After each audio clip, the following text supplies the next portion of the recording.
Hello and hello. So you say that your kids are home from school and you're wondering what you're going to do?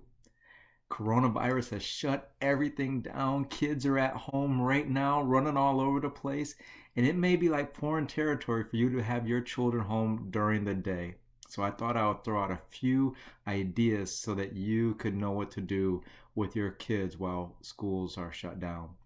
One of the first things that you can do is what I tell substitute teachers when they're getting ready to go into a school, and that is three things. One, establish control first, then set expectations, and then you can build the rapport and loosen up your grip.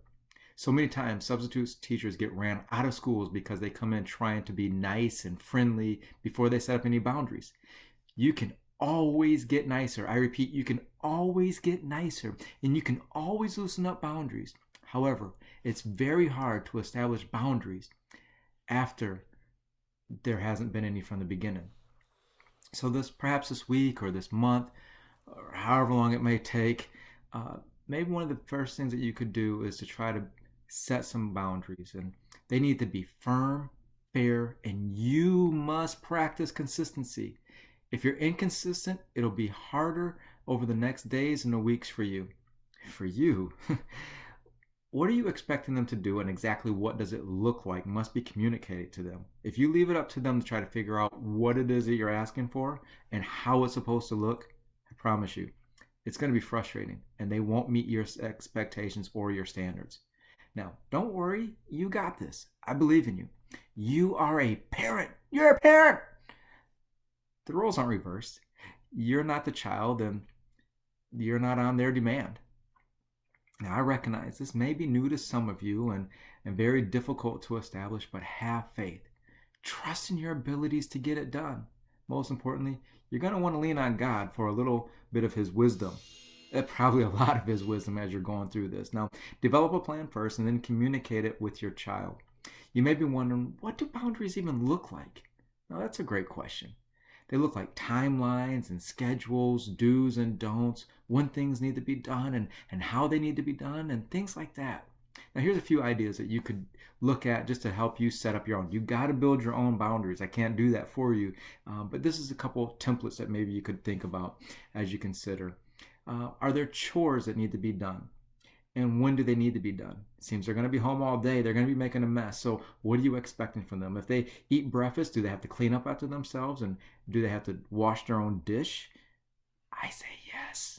But it's your house. You can have them do whatever you want them to do.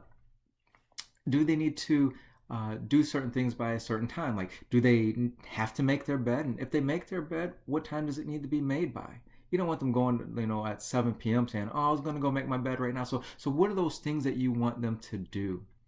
Um, Many kids will have to do e-learning while they're away from school, and so what are the boundaries for that? Do they need to work on that in the morning? Are they allowed to use their phone? Are they allowed to use their tablet? Are they allowed to watch TV before that gets done? Or do you make them wait until it's done afterwards? Is there an amount of food that they're going to have to be able to eat for lunch? Now, that's really important for those who have teenage boys because they can eat you out of house and home in one afternoon. So, what does that look like? And are they responsible for making their own lunch and how much can they have? Um, are they allowed to have company over?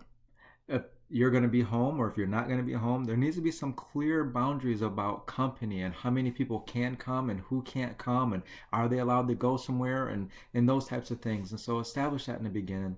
Remember, the quicker you establish these, the quicker everyone can be on the same page and the quicker you can have your expectations met.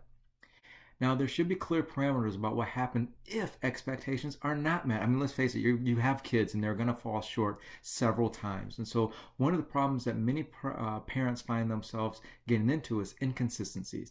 They say something, but they don't follow up. Once your child sees that you do that, they'll continue to do that pattern over and over and over. So, if you say that something must be done by 1 p.m. and they don't finish it up, and you've already set a consequence, to take something away, please do yourself a favor. Take it away. It'll be okay. It might not seem like fun and it might be difficult in the beginning for you to do this, but you can do it. No false threats. If you say you're going to do it, you must follow up with it. Now, I just want to throw out a few things for you to get started with, and later on, I'll throw some more things out there for you. But I want to give you two last things that you need to know as you're trying to set up these boundaries. One, if you are married or if you have somebody else living in a house with you, uh, your kids are going to try to play you against each other. They're going to try to sabotage you. They're going to be like good cop, good parent, bad parent. And adults must make these ground rules together and then enforce them together. There can't be any statements. I repeat, there can't be any statements like this. I don't know why your dad is making you to do that. Or your mom is overreacting. You shouldn't have to do that. Or grandma is just, she's always been that way. Just go ahead and play. Don't worry about it. Again, do not let them sabotage your parenting. And the second thing that you must remember is this. Get ready for it. If you're not used to having boundaries in your house, you're almost likely going to hear this phrase this week. Prepare yourself for it. You're going to hear these words. I hate you. Followed with. Listen, take a deep breath. And then tell them with the biggest smile on your face that you can muster. Oh, but I love you so much. And then follow that with, but you still aren't going to do what you want to do. And then they're going to say, oh, but Timmy's parents don't do that. And Tommy gets to do whatever he wants. Aw, I'm so happy for them. That's really cool. But you're not doing it. But I love you though. You want a hug now or later? They'll get frustrated. They'll walk away.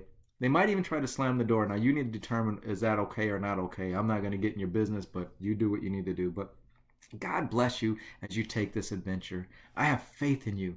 You're a parent. Hold on to your authority. You're a parent. You are a parent. Have a great day, great week, and, well, they're kids. Good luck.